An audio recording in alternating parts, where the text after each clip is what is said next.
Hello friend, मेरे channel पे आप सबका स्वागत है। नमस्कार, जय सिया राम। मैं फ्रेंड रामायण का 28वां भाग लेकर आई हूँ।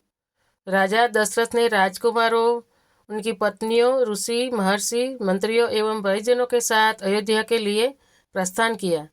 प्रस्थान करते ही सभी और भयंकर शब्द करने वाले पक्षियों आवाज सुनाई देने लगी।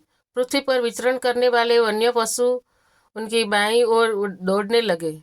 इस पर दशरथ ने वशिष्ठ जी से कहा, गुरुदेव, ये कैसी माया है जहाँ पक्षियों का भयंकर स्वर अपशुकन का सूचक है, वही मृगों का बाएं होकर जाना शुभ सुकन की सूचना देता है। दोनों प्रकार के शकुन एक साथ क्यों हो रहे? महाराज दशरथ के इस प्रश्न के उत्तर में वशिष्ठ जी वाले बोले, पक्षियों के भयंकर ध्वनि से ज्ञात होता है कि कोई भय उत्पन्न करने वाली घटना घटने वाली है, और मृग आदि पशुओं के इस प्रकार जाने से पता चलता है कि वह भयानक घटना सरलता से शांत हो जाएगी। इसलिए आप किसी प्रकार की चिंता ना करें।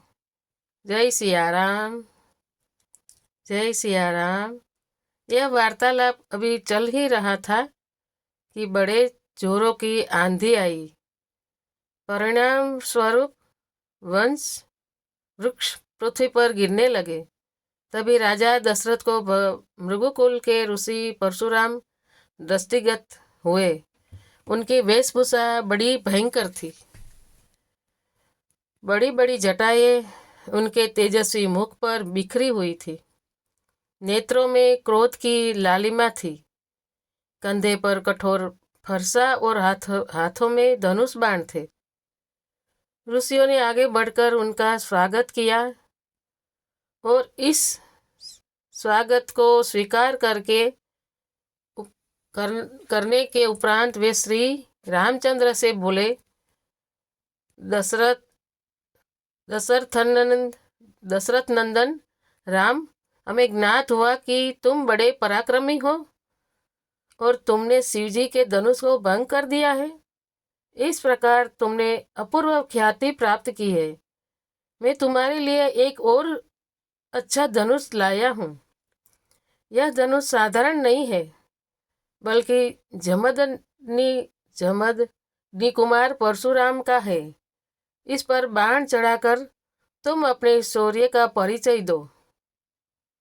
तुम्हारे बल और शौर्य को देखने के पश्चात में तुमसे द्वंद्व युद्ध करूंगा।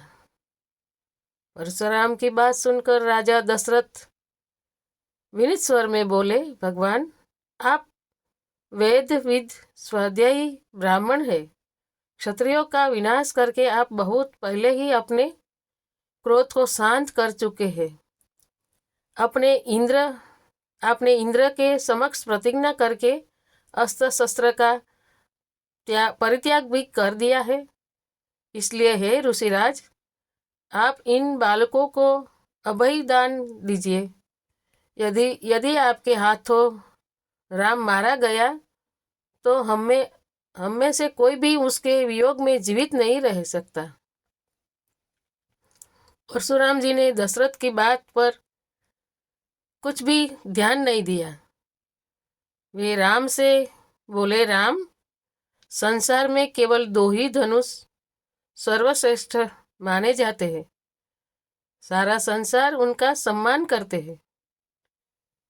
विश्वकर्मा ने उन दोनों को स्वयं अपने हाथों से बनाया था।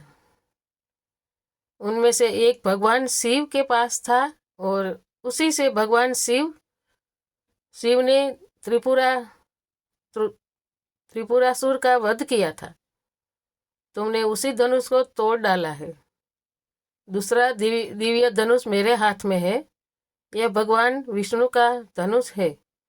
यह भी पिनाक की भांति ही शक्तिशाली है। एक बार शिव और विष्णु में भयंकर युद्ध हुआ। विष्णु को देवताओं ने श्रेष्ठ मानकर शांत किया। शांत होने पर विष्णु ने भृगुवंशी ऋषि रुचि रुचिक मुनि को धरोहर के रूप में वह धनुष दे दिया। अपने पूर्व पुरुषों से यह धनुष मुझे प्राप्त हुआ है। अब तुम एक क्षत्रिय हो, क्षत्रिय के नाते इस धनुष को लेकर इस पर बाण चढ़ाओ और सफल होने पर मेरे साथ युद्ध करो।